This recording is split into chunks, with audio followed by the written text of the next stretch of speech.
آج ہم بات کریں گے ایک ایسی سیاسی شخصیت کے بارے میں جو جتنی سیاست میں سرگرم ہے اتنی ہی میڈیا کی خبروں میں بھی۔ جی ہاں، ہم بات کر رہے ہیں فواد چودھری کی۔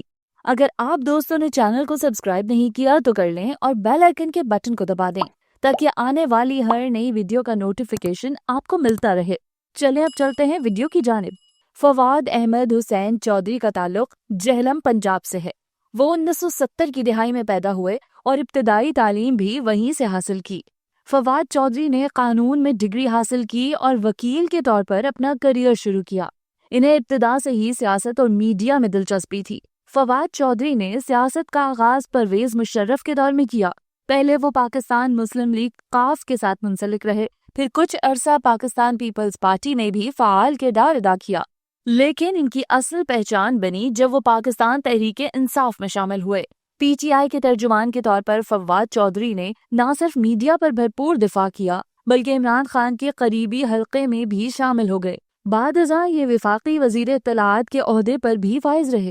فواد چودھری کا انداز بیاں ہمیشہ توجہ کا مرکز رہا ہے، چاہے وہ پریس کانفرنس ہو، ٹاک شو یا پارلیمنٹ۔ ان کے جملے اکثر سوشل میڈیا پر وائرل ہو جاتے ہیں۔ ان کے مزاحیہ انداز اور فوری رد عمل نے انہیں پاکستانی سیاست کے میم سٹار کے طور پر بھی مشہور کر دیا ہے۔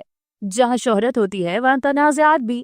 فواد چودھری کئی بار مختلف بیانات پر تنقید کی زد میں رہے، کبھی صحافیوں سے تلخ کلامی، کبھی اپوزیشن پر سخت جملے اور کبھی اپنی ہی پارٹی کے رہنماؤں سے اختلافات۔ یہ سب ان کی سیاسی زندگی کا حصہ رہے۔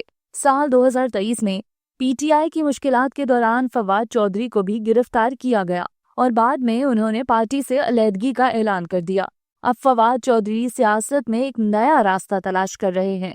ان کے بیانات اب بھی میڈیا کی زینت بنتے ہیں اور بہت سے لوگ سمجھتے ہیں کہ وہ مستقبل میں ایک نئی سیاسی جماعت یا اتحاد کا حصہ بن سکتے ہیں۔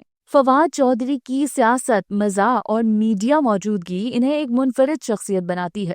کیا آپ سمجھتے ہیں کہ وہ دوبارہ کسی بڑی جماعت میں شامل ہوں گے؟ اپنی رائے کامنٹ میں ضرور بتائیے گا۔ اگر ویڈیو پسند آئی ہو تو لائک، سبسکرائب اور بیل آئیکن کا بٹن مت پریس کرنا بھولیے گا۔ ناظرین، ملتے ہیں اگلی ویڈیو میں ایک نئی کہانی کے ساتھ۔ خدا حافظ۔